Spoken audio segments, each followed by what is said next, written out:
Mariano, te escuchamos. ¿Qué tal? ¿Cómo andan? Gracias, Patricia, también. Están ahí nomás cerquita, ¿verdad? Sí, Estamos en Creo que Zoom, pero ustedes son vecinos, creo. así es.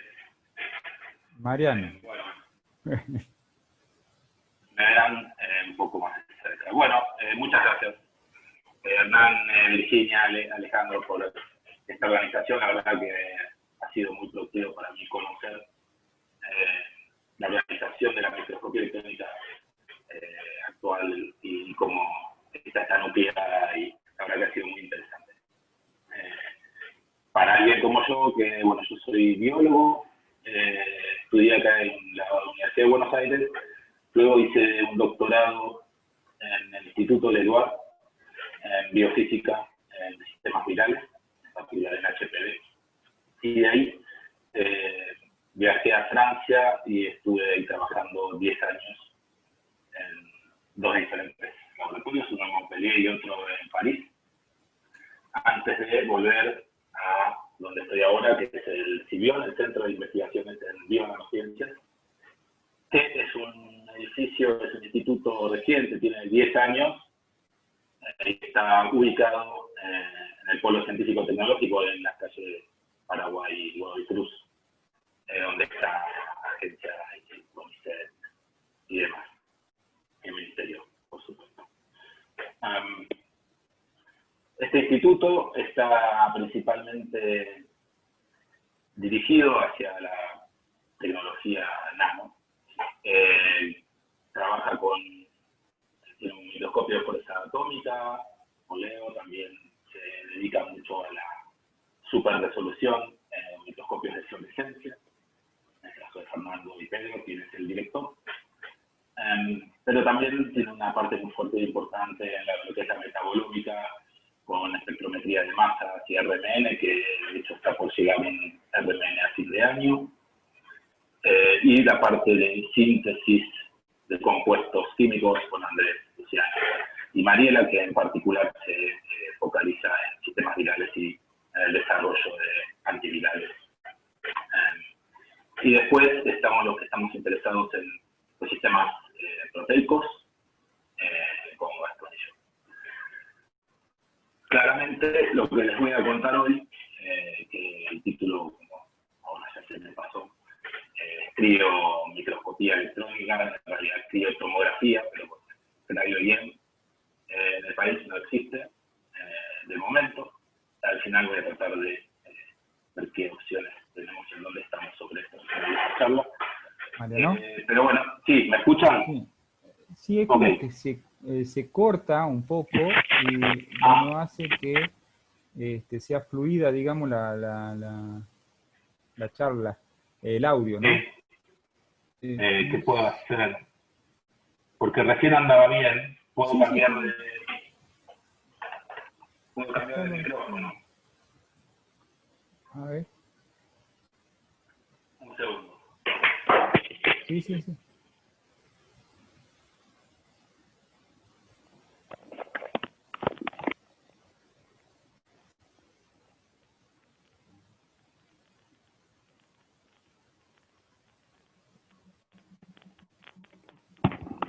no, fíjate. Hola. A ver, habla. Creo que está mejor. ¿Me escuchan? A ver, creería ¿Mejor? que sí.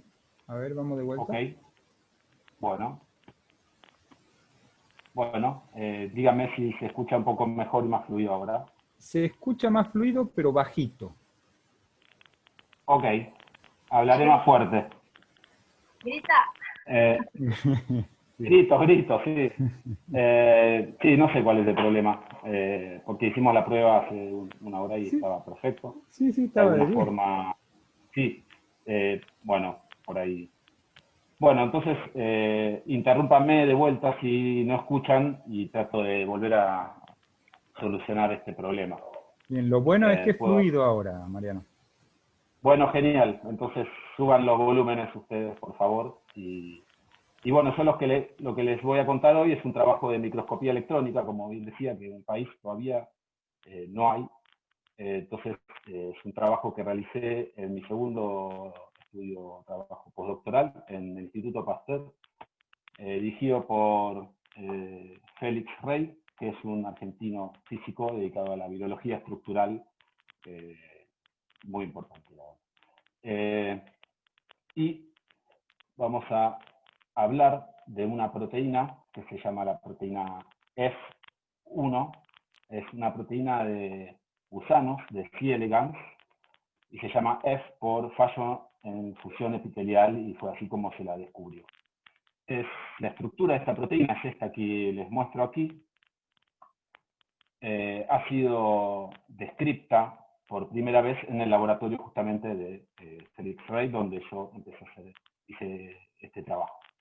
Es una proteína que es esencial para la fusión celular y el esculpimiento de células en órganos. Esta proteína es de membrana y se mantiene inactiva cuando está en compartimentos intracelulares, y es una proteína que se conoce y se sabe que necesita estar en las dos células a fusionarse para que actúe como fusógena.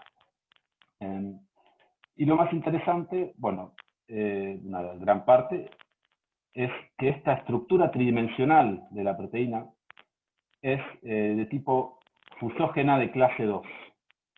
Este tipo de estructuras son las que se encuentran usualmente en virus, en las membranas de los virus de membrana, como flavivirus, alfavirus, rubella, flegovirus, togaviridae y demás. Y esta estructura se conoce muy bien en cuanto a cómo le facilita a los virus entrar a las células e infectarlos. Es una proteína fusógena. Y generó justamente este antecedente sobre el origen de la fusión entre membranas, ya que ahí tenemos esta homología estructural entre una proteína fusógena de eucariontes con proteínas fusógenas de un montón de virus. De esta forma que la manera de tratar de entender cómo funciona esta proteína F1 y la forma en que uno principalmente cree que actúa es basada en lo que se conocía para los virus. De hecho, esto es un caso de un flavivirus, que puede ser como el dengue o la fiebre amarilla, en donde, bueno, ven estos tres colores, corresponde que la proteína se divide está compuesta por tres dominios estructurales, y que son importantes para justamente la actividad de la muestra. La proteína en la superficie del virus se encuentra como dimérica, en estado oligomérico de dímero. ¿Okay? Cuando entra en la célula del huésped, se imagina, en endosomas, el cambio en el entorno acídico, en el pH, desencadena unos cambios conformacionales en este tipo de proteínas fusógenas que conllevan a la fusión entre membranas. Que, bueno, aquí lo muestro un poquito más extendido. Al principio la proteína en el virus se encuentra como dímero. Cuando se acidifica su entorno, se monomeriza, se extiende e inserta un bucle de fusión que está en la punta de este dominio amarillo. Luego existe un fenómeno de trimerización en donde se juntan tres monómeros y lo que ocurre es el mecanismo que se lo conoce como de formación de hairpin, es decir, de gancho, ya que hay un cambio conformacional entre el dominio azul, el dominio 3, que pasa de estar abajo a arriba, y cuando hace ese movimiento lleva el vástago, aquí en verde, que conecta a la región transmembranal, lo lleva hacia adelante, y lo conecta a la zona donde estaba el bucle de fusión. Entonces, de esta manera, este es el movimiento de tipo hairpin, en el cual se mezclan las dos membranas, la de la superficie del virus y la del huésped. Entonces, para entender, esto se conoce muy bien en virus, y nosotros queríamos entender cómo ocurre esto en la proteína F, en eucariontes. Y como ven, este mecanismo es lo que es clave, además de los cambios conformacionales, es la conformación entre estos cambios en los estados oligoméricos de la proteína, de dímero, monómero a trímero. Y Entonces, esta es la pregunta del trabajo de ahora que vamos a tratar de responder con microscopía electrónica.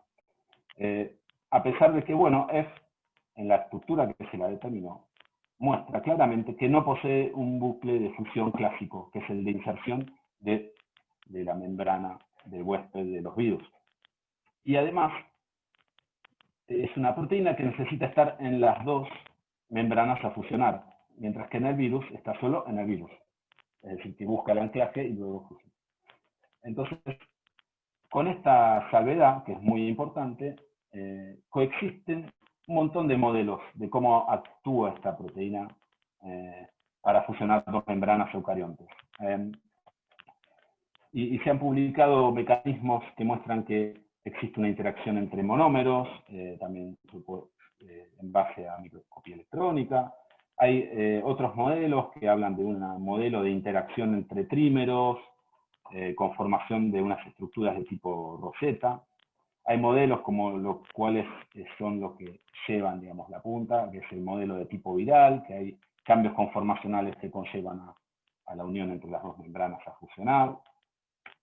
Después existen modelos varios, como de disociación de trímeros y de fusiones asistidas, pero bueno, lo cierto es que es una pregunta muy importante, porque comprender cómo actúan estos fusógenos al detalle molecular nos puede llegar a ser útil, bueno, además del conocimiento en sí como aplicación.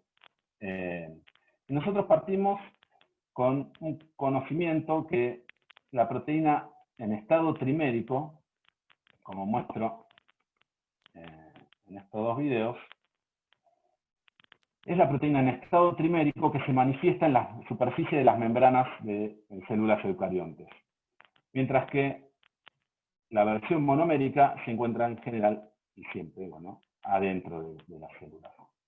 Es decir, que en estos sistemas que hemos estudiado y fueron estudiados con anticuerpos específicos para reconocer a la proteína en un estado monomérico o uno trimérico y que no se cruzan entre sí, que la proteína activa en células que están fusogénicas está en un estado trimérico.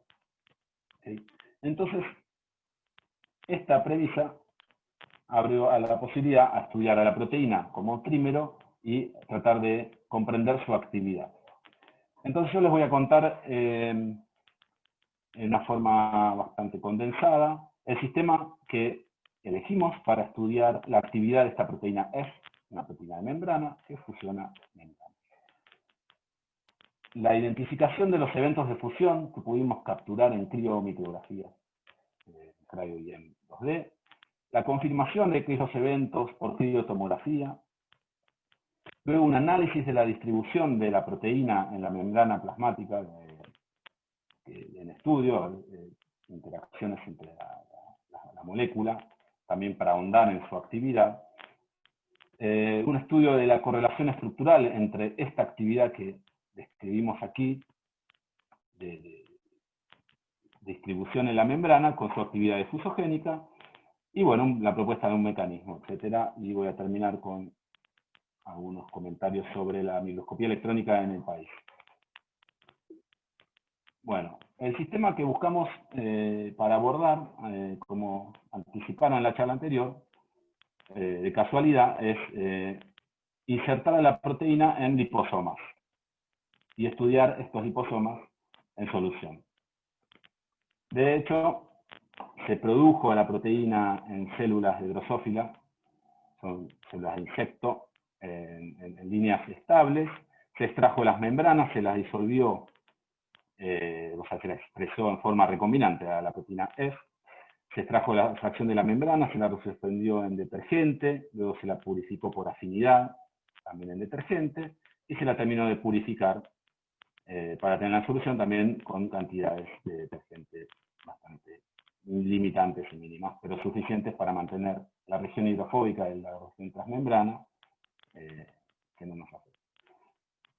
Este mecanismo, este sistema de producción genera a la proteína F en el estado trimérico. Y este tipo de fusógenos, una vez que llegan al estado trimérico, no pasan a estados monoméricos o diméricos. Entonces, nosotros vamos a trabajar con la proteína siempre en estado trimérico. Y por otro lado, producimos liposomas por sistema de extrusión con membrana de una mezcla particular de lípidos, POPC, DOPS y algún que otro fluoróforo para cuantificar. Estos liposomas se hicieron de un diámetro de unos 200 nanómetros, de acuerdo al filtro de la extrusión, y se los trató con detergente 1 hora, se los mezcló con la proteína otra hora, con concentraciones puestas a punto, se eliminó todo el detergente exceso que traía la proteína y que se utilizó en esta reconstitución de la proteína en el entorno lipídico, y se analizó por microscopía electrónica y DLS, scattering dinámico de la luz. Este es el resultado. Digamos, acá tenemos un atlas, una porción del atlas de una grilla de cryo-EM, en unas grillas lazy grids, que son grillas que tienen agujeros que son heterogéneos en cuanto a tamaño y forma, por lo cual atrapan muy bien a nuestros liposomas, más que los que son más homogéneos y clásicos. Nos dieron muy buen vidrio, y aquí tenemos lo que es el resultado de los proteoliposomas. Acá ven la bicapa lipídica, se puede inclusive ver muy bien, que tiene una distancia de unos 4 nanómetros. La proteína, que está bien insertada en la membrana, como se puede ver cuando está en el costado o en la superficie, que tiene una longitud de unos 10 nanómetros. Esto entonces nos garantiza que estábamos produciendo y obteniendo la muestra, digamos, biofísica, biológica adecuada, como estábamos buscando. Y lo primero que hicimos fue analizar, bueno, hacemos los proteoliposomas, los liposomas reconstituidos con la proteína F, y los comparamos con el control, liposomas hechos, tratados con la misma cantidad de detergente, etcétera, pero sin proteína, y medimos cómo su radio hidrodinámico varía en función de la temperatura. Bueno, al principio estamos en un diámetro más o menos unos 200 nanómetros, pero observamos que a medida que calentábamos la muestra, es decir, la sacábamos de hielo, y íbamos subiendo la temperatura, la proteína, el proteoliposoma comenzaba a evolucionar en liposomas cada vez más y más grandes, mientras que el control se mantenía estable. Llega un punto en que empieza a decaer porque se empiezan a generar proteoliposomas tan grandes que salen de solución y se genera una especie de estabilización en el diámetro que se observa en un tubo. Y esto lo que vimos era que correspondía, bueno, mientras analizamos el diámetro de un liposoma en promedio, los proteoliposomas pasaban rápidamente de la sumatoria de 2, 3, 4 y demás unidades, lo cual daba a indicar que la temperatura de alguna forma estaba desencadenando la fusión entre estos liposomas, probablemente debido a la presencia de esta proteína. Esto lo buscamos correlacionar, porque es difracción lumínica, digamos, con las imágenes de microscopía electrónica que teníamos en estas lazy grids y en cryo-EM. Entonces tomamos muchísimas fotos, micrografías, y modelamos la membrana como para extraer el área, el perímetro, la longitud y el ancho.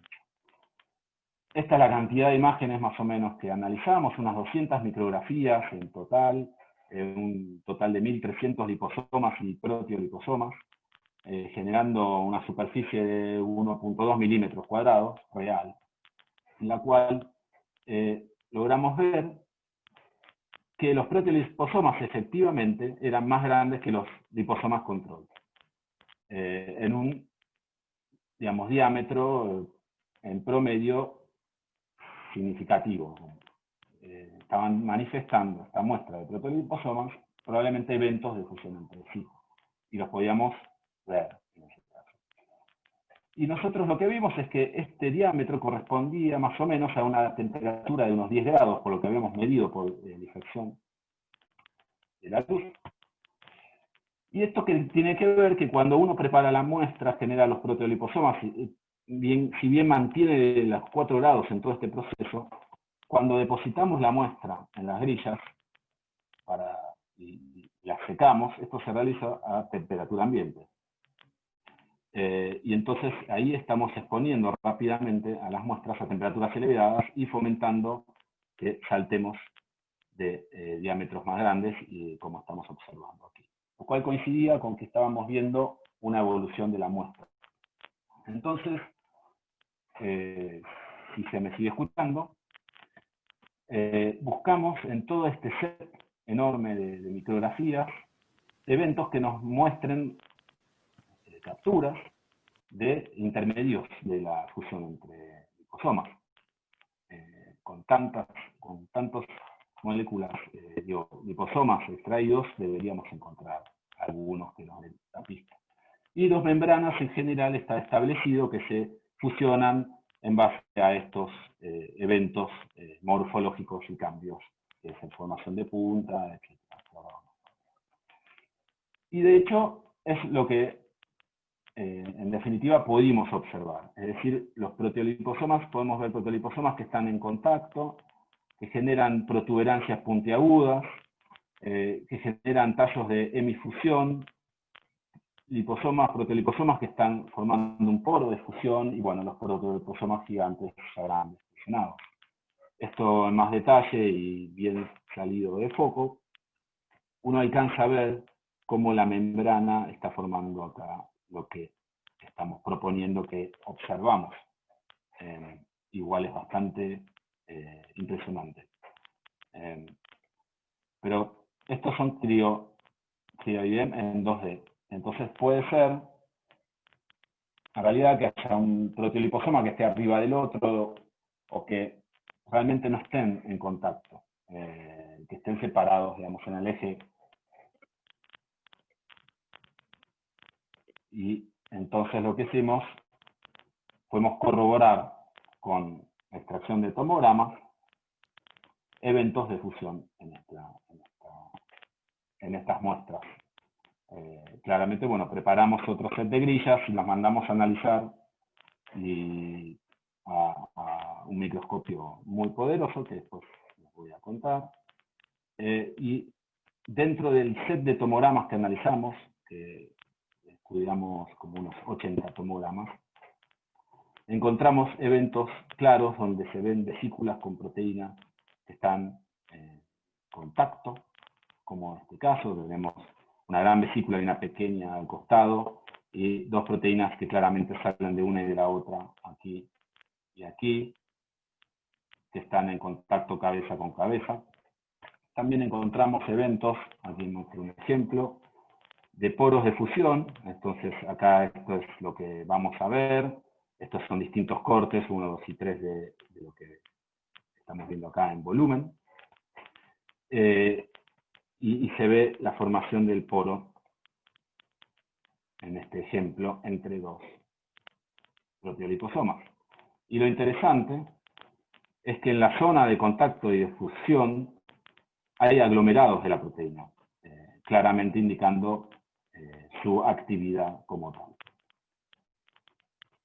Lo paso de vuelta, está un poco trabado, no sé si lo alcanzan a ver bien, pero se ve una membrana, la otra, y cuando uno llega al corte, alcanza a ver cómo están las dos membranas fusionadas, corroborando lo que estábamos observando por difracción de la luz, microscopía en 2 dimensiones, tanto en tamaño como en capturas, y demás.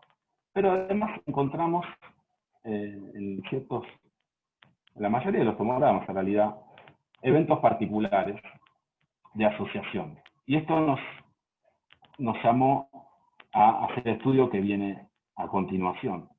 Esto que les muestro es también un tomograma en faceplate, por eso se ve tan lindo el contraste, y donde pueden ver con mucha claridad zonas de enredo, donde la proteína se aglomera y en particular se enrieda en la zona de la región transmembrana.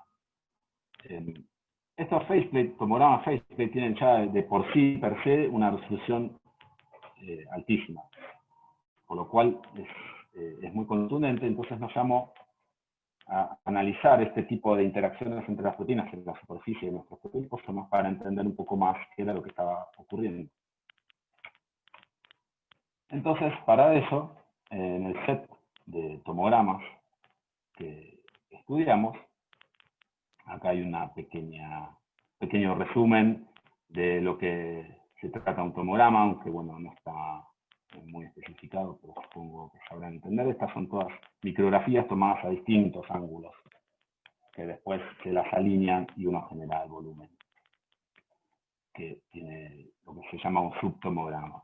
Del subtomograma uno puede barrer en 3 dimensiones y extraer cajitas, volúmenes, partículas con nuestra proteína, hacer un pool y hacer estudios sobre eso, alinearlas y obtener una estructura de lo que está tratando de averiguar.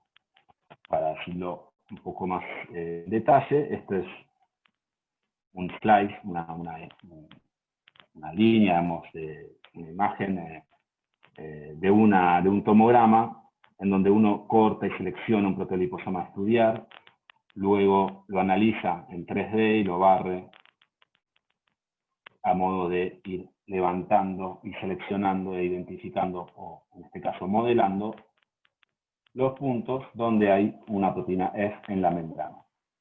Toda esta información lo que nos dice es, básicamente, es que en este tomograma, en estas coordenadas X y Z, hay una F insertada en la membrana. Y en todos los tomogramas que analizamos, acá uno lo que puede observar, ya sea en 2D como en volúmenes 3D, es que uno recupera la forma, digamos, de un proteoliposoma globular, con únicamente plotear, como estamos viendo aquí, todos los puntos, todas las cajitas y volúmenes a extraer de cada tomograma. Y en total, nosotros con este set de datos extrajimos unos 10.000 volúmenes. Y lo primero que hicimos era una pregunta más general, global, del sistema, era estudiar, bueno, si hay interacción entre estas partículas. Entonces uno puede definir muy bien dónde está y sabe dónde está cada una de estas proteínas, y lo que hicimos fue estudiar la distancia del vecino más cercano de todas estas partículas extraídas y ver patrones de nodos y redes de interacción.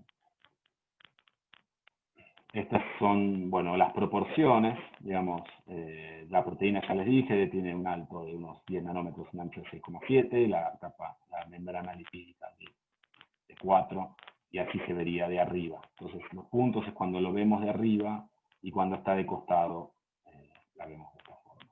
Después podemos volver. Entonces, el análisis de distancia de vecino más cercano, nos dice, yo agarro este punto y quiero saber cuál es la distancia de la proteína que está más cercana del volumen o la partícula a esta.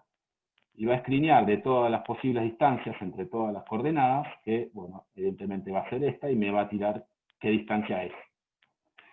Y si estuviesen las proteínas distribuidas aleatoriamente en los proteoliposomas, uno encontraría una distribución de distancias aleatorias. Pero sin embargo encontramos una distribución segmentada en 2 partes. Es decir, un grupo de distancias aquí en rojo muy corto, y otro grupo mayoritario más largo, digamos más grande, de distancias un poco más alejadas. Este grupo está de una forma desviándose de lo que sería una distribución aleatoria entre las distancias de estas partículas. Y responde este grupo, bueno, a las distancias cortitas que uno observa, por ejemplo, en esta imagen, y son simplemente, esto simplemente nos dice que hay una preferencia o un sector que se está alejando de lo que es una distribución aleatoria. Entonces uno puede establecer, bueno, esta está más cerca de esta, pero esta a su vez está más cerca de esta, y de esta forma generar redes y nodos y entender grupos y aglomeraciones para ver si se están organizando de a pares, de a ternas o de quíntuples o lo que sea. Y el corte, lo que vimos entre distancias de un grupo y del otro, es alrededor de una distancia entre partículas de unos 10,3 nanómetros. Entonces, lo que hicimos fue utilizar ese corte para ver, ok, entonces agarro todas las cajas que están más cerca de 10,3 y veo cuál es el número de nodos que los identifica. Es decir, si forman redes de 2, 3 o más. y lo mismo para distancias más largas. Cuando se ven distancias más largas, se ve que los vecinos no tienen una preferencia. Aquí hay una distribución al azar, es decir, que hay partículas aisladas de 2, 3 o 5, pero en un porcentaje, digamos, similar entre todos, de 15%. Cuando los vemos que están bien cerca, es decir, 10.3 nanómetros para abajo, encontramos que no es así, y que hay cercanías entre pares y ternas de proteínas S. Es decir, que estamos destacando una agrupación preferencial. Y esto lo corroboramos como estamos haciendo subtomografía, criotomografía. Lo que hicimos fue extraer, digamos, todos estos volúmenes y analizarlos en cajas, digamos, bastante amplias, cosa que pudiesen entrar más de una partícula en esta caja. Las alineamos y buscamos por un método de alineamiento de referencia múltiple, en este caso de 2 referencias, separar, digamos, los volúmenes donde tenemos una molécula de los volúmenes que tenemos 2. Y esto se puede hacer en formas reiteradas y uno puede ir purificando los volúmenes que únicamente tienen 2 moléculas y no 3 y no 1 en promedio. Y lo que vimos que en este caso teníamos unas 9.000 partículas, fuimos descartando las que no se encuentran de a 2 en distintas iteraciones y llegando a un grupo de partículas que claramente tienen 2 en forma muy estable y correspondió con el porcentaje que estábamos mirando sobre la distribución de vecinos cercanos, es decir, un 20 y pico %, o hay un poco más de partículas que estaban mostrando, digamos, esta asociación. Esto lo que les muestra es el resultado del volumen obtenido por subtomogram averaging, que nuclea justamente a 2 partículas, y bueno, confirmando, digamos, que hay realmente interacción entre ellas. Muy bien. Espero que se siga escuchando más o menos con claridad. Entonces, perfecto, Mariano. Ok, Meli, bueno. Buscamos ir un poco más lejos, por supuesto. La idea de la microscopía electrónica, aún también en la criotomografía, es de obtener una alta resolución estructural, y la más alta que se pueda. Entonces, achicamos los volúmenes de estas cajas para analizar cómo se encuentra la molécula insertada en la membrana y qué diferencias puede haber entre distintos grupos. Entonces, de esta forma nos focalizamos, descubrimos que hay interacción y hay grupos que interactúan, y ahora vamos a ver hasta dónde podemos llegar y qué podemos aprender cuando estudiamos a las moléculas en cajas más chiquitas que entre solo una partícula, una proteína. Y esto también lo hicimos por alineación por referencias múltiples de distintas formas.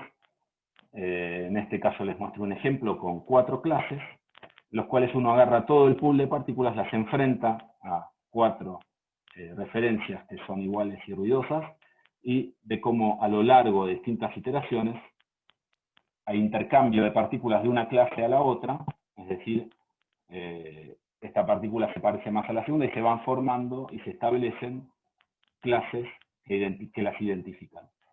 Y de esta forma uno puede, hay muchísimas variables con las cuales uno puede jugar y corroborar y controlar este tipo de análisis de promediar de volúmenes. Y lo que salta al ojo en una primera mirada es que encontrábamos clases que tenían diferencia en la curvatura de la membrana. La clase 2, fuertemente una membrana curvada, la clase 1 claramente una membrana chata. La clase 3 y 4, una especie de mezcla. Y lo que vimos era que a medida que mirábamos la distancia entre partículas, a medida que avanzaban las iteraciones para generar estas clases, nosotros lo que veíamos es que, por ejemplo, cuando estábamos en clases de membrana chata, la distancia pasaba de corta a larga, es decir, que se establecía en moléculas que estaban alejadas. Y todo lo contrario en la clase que presentaba una membrana curvada. Bueno, esto estaba en línea justo con lo que veíamos antes, que las moléculas interactúan entre sí y estábamos encontrando un nuevo mecanismo, un nuevo, digamos, proceso asociado a esta interacción, que es la curvatura de la membrana, como está claro. Entonces, esto en realidad no era algo que estábamos buscando al principio, pero nos sirvió para empujar el objetivo, digamos, uno de los objetivos principales en el estudio estructural. ¿Y cuál es ese objetivo? El objetivo es comprender qué es lo que ocurre en la región transmembrana a nivel de los tubos de hélices que atraviesan, digamos, la membrana de la proteína F. Y llegar a la mejor resolución posible y ver qué conformación tienen. Porque de esta forma íbamos a comprender cómo encuadraba nuestro sistema con lo que ya conocíamos para sistemas virales y demás. Entonces, utilizamos esta diferencia morfológica de curvatura de membrana para afinar, digamos, la resolución obtenida. Partimos de resoluciones del orden de unos 13 angstroms y reagrupando los grupos que estaban indefinidos y sumándolos ya sea a curvas rectas, a la membrana recta o curva, y vamos aumentando, digamos, la cantidad de información en cada una de esas clases, para terminar justamente con dos clases que representaran ya sea la membrana recta o la membrana curva, y logrando llegar a una resolución aún no satisfactoria, pero suficiente para discriminar, digamos, que es diferente a de 12,17 años. Bueno, evidentemente, muchos controles para verificar que esto era así, y todo el trabajo se esforzó en tratar de quebrar la barrera del nanómetro, bajar de 10 angstroms, para realmente poder decir si estamos viendo, digamos, esta superficie electrónica corresponde a un alfa hélice o no. Pero en este set de datos llegamos a este máximo. Y lo llegamos, y es bastante aceptable, en base a justamente la diferenciación morfológica de análisis de membrana, curvada o no curvada. Entonces, esto es lo que obtenimos más o menos globalmente en este estudio. El volumen tridimensional de la proteína está reconstituido en proteoliposomas y lo obtuvimos por mediado de subtomograma, tomografía. Y separamos dos grupos, membrana recta de curva. Y lo que vimos es que cuando tenemos una situación de membrana recta, la zona intermembrana, transmembrana, está nucleada en un centro, donde claramente interactúa entre sí o se estabiliza en un núcleo, que puede ser un aglomerado de alfa hélice. Mientras que las proteínas que están interactuando entre sí, que están más de pares y en membrana curva, correspondieron a tubos completamente aislados, como ven aquí, que atraviesan la membrana, la bicapa lipídica. Y esto lo corroboramos de un montón de maneras y siempre se mantuvo de esta forma estable. Y además, lo que se observa es un cambio acá donde muestran estas dos flechas rojas, que las proteínas, los volúmenes de las membranas curvas, están, digamos, comidos en la zona de la base, mientras que los que están en la membrana recta, no interactuando, están mucho más anchos. Hablando de una especie de evento o asociación entre lo que ocurre en la región transmembrana con lo que está pasando en la base de la proteína. Entonces, bueno, muy bien. De esta manera voy a concluir con que, utilizando la criotomografía electrónica, reconstituimos esta reconstitución de la proteína F en liposomas, para generar proteoliposomas, nos permitió encontrar dos especies muy definidas,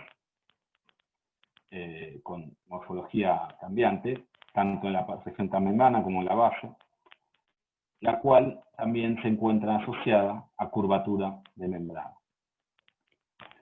Y esto, en forma global, nos permite, aventurar sobre que hay eventos claros de contacto cabeza a cabeza entre dos proteínas que están en dos proteoliposomas distintos, aglomeraciones que empiezan de a pares, formando esta gran curvatura de membrana, ¿okay? Y luego fusión entre las dos. Entonces queda esta gran pregunta, que es este evento y esta diferencia que se ve aquí en la base, que bueno, obviamente puede estar reportando una región muy importante para el anclaje de la proteína a la bicapa lipídica, que a diferencia de los virus se encuentran completamente otro lugar. Este estudio llevó bastante tiempo de coordinación y fue realizado, bueno, bajo dirección de Félix, con Analisa, que fue la bioquímica encargada y que estuvo atrás de la producción de las proteínas y poniendo a punto esta purificación en células de drosófila. La parte de biología celular que vimos al principio. En particular voy a nombrar a Gerard, que es el técnico microscopista, ingeniero del Instituto Pasteur, con quien estuve sentado muchas horas en la oscuridad, mirando micrografías, preparando grillas. Esas grillas que vieron de cryo-EM en 2 dimensiones se tomaron en un F200, una cámara Falcon, y las buenas, bueno, se utilizaron muchas micrografías para el estudio que les mostré recién, y se mandaron muchas grillas de ellas a San Diego, donde fueron analizadas y en donde extraímos los tomogramas en un Titan, en el laboratorio de Doric. Esto es en La Joya, y ellos luego se fueron al Instituto Pasteur. Este fue iniciado, quien estuvo vinculado, digamos, con la determinación de la estructura de la proteína, por cristalografía, Tomás, y hubo toda una pata con Mario Borgna y Gabriel Frank para tratar de ir más lejos en lo que ocurre en la región transmembrana, y realizamos bastantes elementos que no los estoy mostrando aquí, en particular con la reconstitución de la proteína en nanodiscos en lugar de proteoliposomas. Y bueno, yo quería ya, terminar con esto de que aquí falta el logo de CONICET. Bueno, este es un trabajo postdoctoral, entonces no, si bien estaba empezando a retornar, no participamos. Y es esta la pregunta, digamos, sobre qué es lo que ocurre en cryo-EM en Argentina, y si esto es un objetivo imposible. Esta parte de análisis en nanodiscos, acá les muestro una micrografía de tinción negativa en un microscopio de 120, donde ven, estos son nanodiscos y están insertados algunos con la proteína F. No sé si alcanzan a ver, pero bueno, de acá avanzamos bastante y después fuimos a la parte crío y tuvimos otro tipo de problemas que no entran en lo que es esta charla. Pero en particular esta micrografía se parece a un jinete y a mí me hizo acordar a, bueno, Quijote, y que, bueno, es tratar de ver y de luchar contra algo que es invisible, un objetivo acaso imposible, hacer cryo-EM en Argentina y de qué manera. Bueno, como saben, la evolución de los microscopios tuvo mucho que ver, pero también la parte tecnológica de desarrollo de software, de cámaras, de energy filter, de faceplate y todos los anexos, no solo los microscopios, que permitieron este gran cambio en las resoluciones más altas que se han encontrado. La semana pasada se publicó en Nature una estructura 1.2 Angstrom, resolución atómica, marcando ya un récord, y ya, no necesitamos más que eso. Y como, bueno, los microscopios 5 o 10 años atrás, que eran estos, estamos mirando únicamente los de FEI. Hoy en día tenemos los cryos, Ártica, Glacios y Talos según, digamos, la energía que les corre. Y son muy caros. Claramente, instalar un microscopio y traerlo aquí puede demandar unos $4 millones, 5. Y el problema además es que tiene un mantenimiento de casi $1000 por día. Por lo cual es difícil, pero bueno, todo este cambio, digamos, en el hecho de poder ver la molécula, analizarla, hacer ver así, y obtener estructura de partículas en cryo, digamos, en agua, llevó a que hubo una gran puja y que no terminó aún, que a nivel mundial todos buscan tener un Titan Cryo como estos. En el total hay unos 130 instalados en el mundo. En Sudamérica hay uno acá, Campiñas. Y en total habrán unos 300 microscopios con capacidad de resolución cristal, digamos, estructural. Por lo cual, de esos tampoco hay ninguno en Argentina. Es decir, que sí, con un 200 kV, con un S20, uno puede tener 1.8 Angstrom de resolución, 3,7, inclusive en proteínas muy chiquitas. Así que tampoco es necesario trabajar y tener sí o sí uno de estos microscopios tan poderosos. Para el caso de la tomografía es diferente y ahí sí es realmente necesario tenerlos. Pero para lo que es la biología estructural, no tanto. Entonces, de aquí en Argentina, tampoco tenemos un inmersor criogénico en el cual podamos meter nuestras muestras bioquímicas en grillas, congelarlas, ponerlas en un dry shipper y mandarlas afuera para que hagan un screening, análisis, y si hay buenas, que nos devuelvan imágenes. Y aquí claramente podemos analizar las imágenes y sacar estructura de una forma bastante rápida. Este sería, digamos, el camino que yo veo como posible, es decir, poder producir grillas aquí, de muestras biológicas, mandarlas afuera, recibir imágenes y hacer todo el análisis. Y tener una fuerte formación en el análisis de imágenes.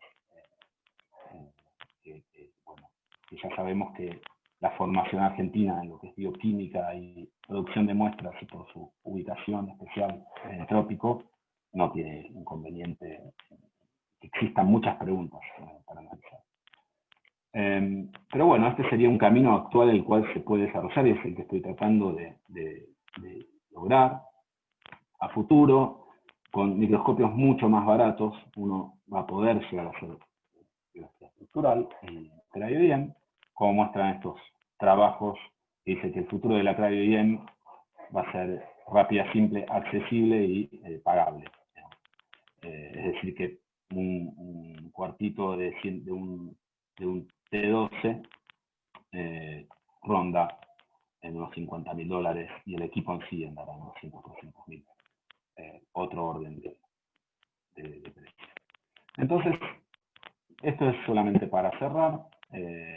Para mí existe la capacidad bioquímica y de producción de muestras biológicas.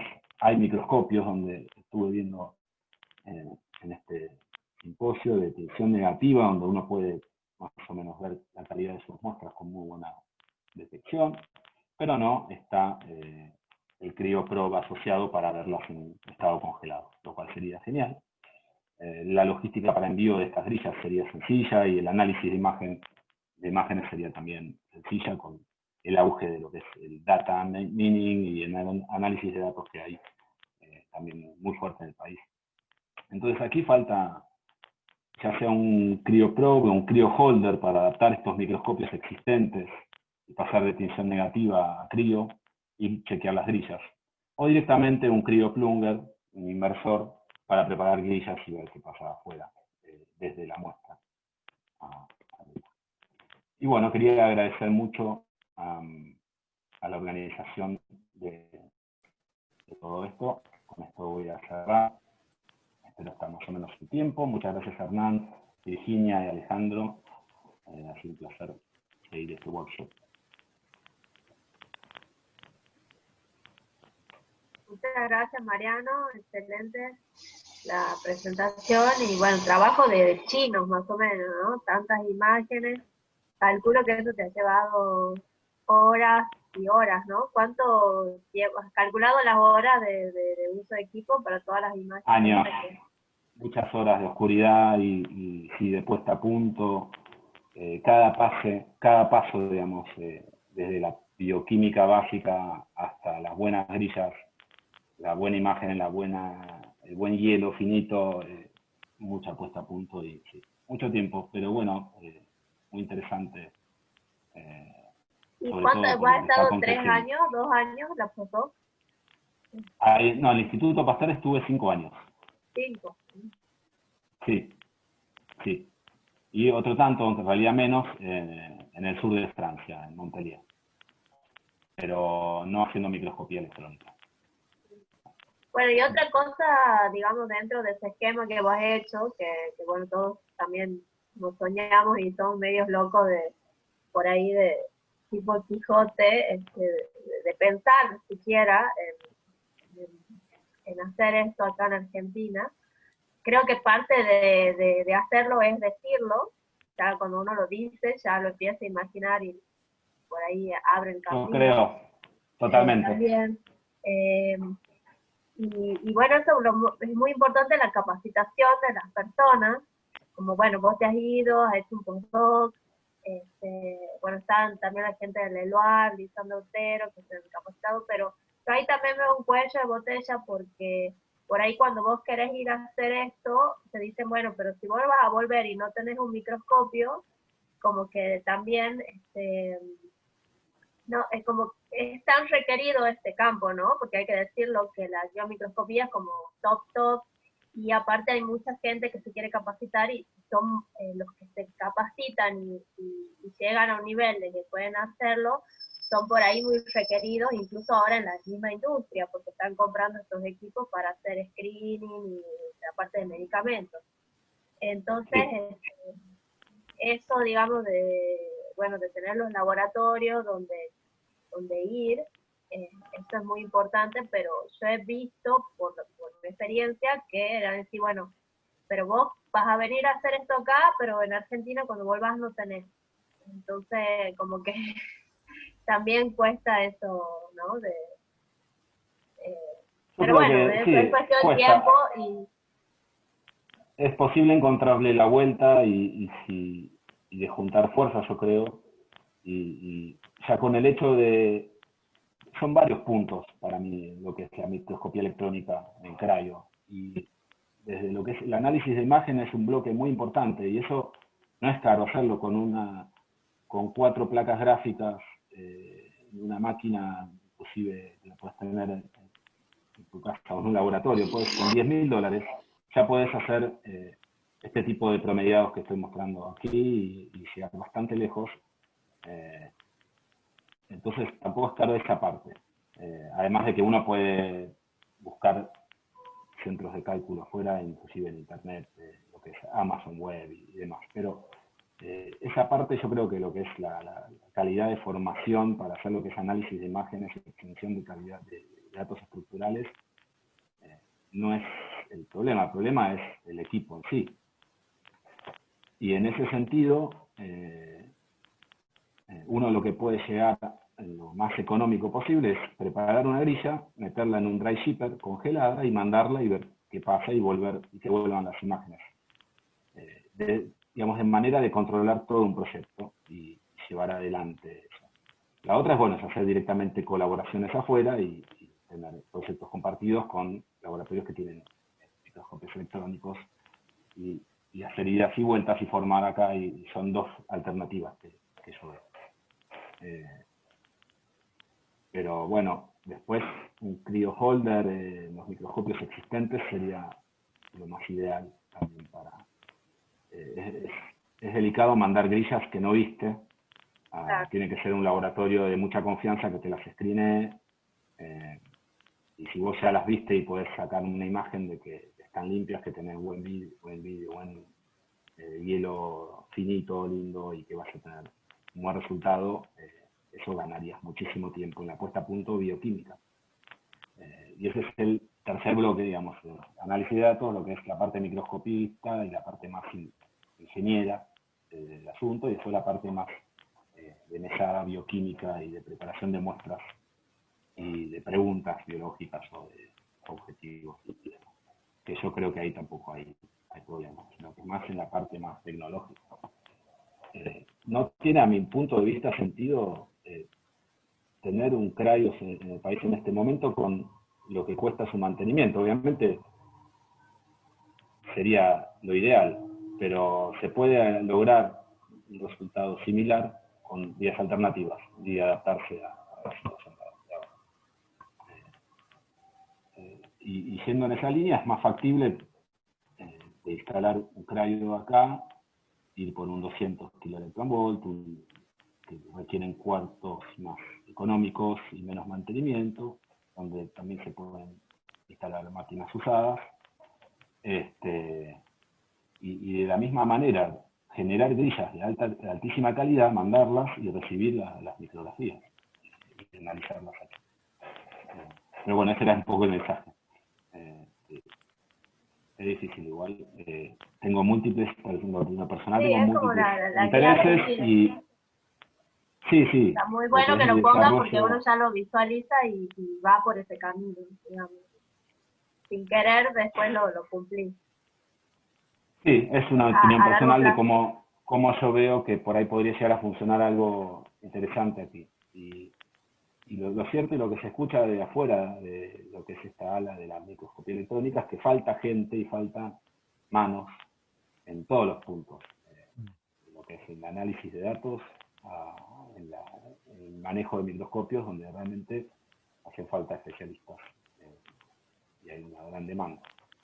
Así que es algo que debería ser muy interesante para inyectar aquí, porque va a tener una salida muy importante y todos los que se formen van a poder ir y volver fácilmente y moverse por lo que está ocurriendo en el campo. Pero bueno, en lo personal, como vos decís, yo no es que volví a hacer microscopía electrónica, sino que volví a hacer bioquímica avanzada, estudiar biofísica de virus, meterme en temas de diagnóstico, y ir avanzando con lo que hay y con lo que traje y con estas ideas iniciales, y tratando de mantener y ir hacia ese lado. Porque si no, como decís, no hubiese vuelto. Era asentarse. Así que... Bueno, sí. Mucha suerte con eso. Bueno, a disposición y creo que bueno, este encuentro van a servir para estas cosas, para potenciar algunos sueños o cosas que parecen imposibles por ahí. Creo que hay preguntas, Hernán. Hay, bueno, agradecimientos, dice Rosana Peralta, increíble las imágenes, espectacular trabajo, muchas gracias por compartirlo, felicitaciones. María Julia Llanes también, interesante exposición, Mariano, gracias por compartir tu trabajo. Lo mismo Catalina Taibo, Patricia Sarmiento también, muy interesante trabajo, Mariano. Ojalá se pueda contar con un crío. Felicitaciones. Bueno, el doctor Francisco Barrante también tiene una consulta, pero, a ver, ya le voy a solicitar el audio, a ver, al doctor Francisco, a ver si él puede hacerle una preguntita.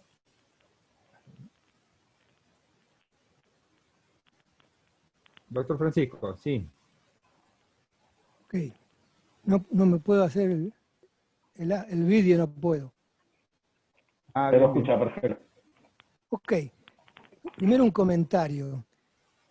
Me parece que el diálogo que existió entre Birkin y Mariano, me parece que es importante eso de recalcar que querer es poder en este caso.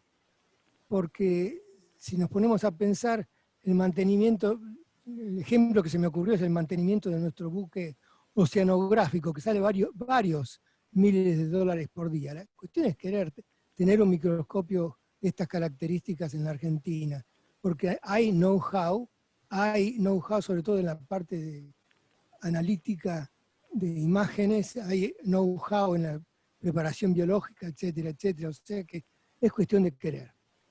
Mi pregunta biológica va por otro lado. En este momento yo estoy súper interesado en el virus del SARS-CoV-2. Me puse a pensar con respecto a lo que recién enunciaste, Mariano, y son situaciones completamente distintas. La actividad fusogénica en C. elegans es entre dos células, ¿no es cierto? Sí, sí. Por lo cual me parece que lo más relevante para modelar esta proteína, o mejor dicho, la situación experimental más adecuada, es la de la membrana planar, porque obviamente la partícula con esas dimensiones, 10 nanómetros, es esencialmente un porotito en una plaza, ¿no es cierto? Es un maní que tiramos en una cancha de tenis o en una cancha de fútbol. Por lo cual, la dimensión de la membrana con la que se enfrenta de un lado y del otro, quizás sería interesante dos cosas. Si se sigue con ese tipo, si vos vas a seguir con el tipo de preguntas, por lo que veo en virus, es plantearse la pregunta con la de los lisosomas, perdón, los liposomas, es mucho más adecuado porque las dimensiones, sobre todo de la actividad fusogénica dentro de un endosoma, donde uno enfrenta la partícula viral que se va a fusionar los pocos nanómetros que mide con respecto al enorme vacío que significa el endosoma, ahí me parece que sí deben jugar papeles importantes la dimensionalidad y la forma de ambas membranas. Y se me ocurre pensar que también habría que modelarla, la membrana receptora, la cara interna del endosoma, como una superficie cóncava, no plana ni convexa, ¿no es cierto? Digamos que para la escala de 10 nanómetros, lo que vería la molécula sería bastante plano, a mi entender. Pero también entiendo, okay. Entiendo el punto de lo que es de abarcar este trabajo, digamos, con un terraplanismo. Sí. Lo que ocurre en células y que se sabe es que la proteína esta se aglomera y se junta en protuberancias y se concentra localmente. Y está dirigida, digamos, por un mecanismo interno con actinas y de localización muy controlada, en zonas muy precisas, en donde se va a determinar la fusión entre dos células que de alguna forma congenian este acercamiento. Y esto se sabe, y entonces el evento en sí de fusión ocurre en un, digamos, radio similar a lo que es la fusión viral. Digamos, y el poro en sí es de la misma escala. Entonces, en ese sentido, sí, digamos, en paralelo lo que se estudia es sistemas celulares, en biología celular, sistemas que monitoreen la fusión de células con esta proteína, con mutantes y demás, y ahí la otra información más vinculada a lo que ocurre en vivo. Estupendo, muchas gracias. Bueno, bárbaro. Perdón, estaba en Shining. Sí. Entonces, sí, se puede, digamos, extrapolar. Acá el interés era tener el sistema mínimo desde el punto de vista biofísico para entender eso y únicamente eso y su actividad. Y ya se sabe en esta proteína que solo hace falta esta proteína para que el evento de fusión ocurra. Entonces, al minimalizar todo y controlar en un buffer, en un tampón dado, etcétera, uno puede realmente acceder de forma limpia a lo que logramos acceder. Entonces, de ahí el propósito también de trabajar con liposomas.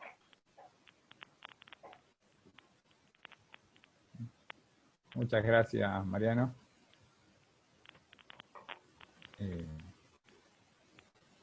Bueno, no hay más preguntas.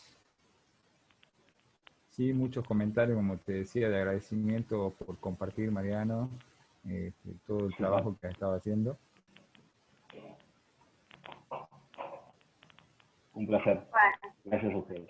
Genial, la verdad, conocer todo lo que hace y, bueno, decir las capacidades y bueno, otra cosa importante que se puede pensar con tu know-how, tu experiencia, bueno, todo lo que pueden ser capacitaciones, eso sería también re interesante.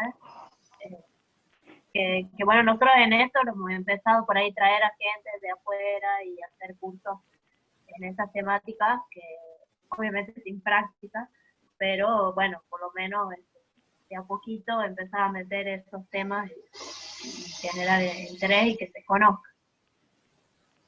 Seguro.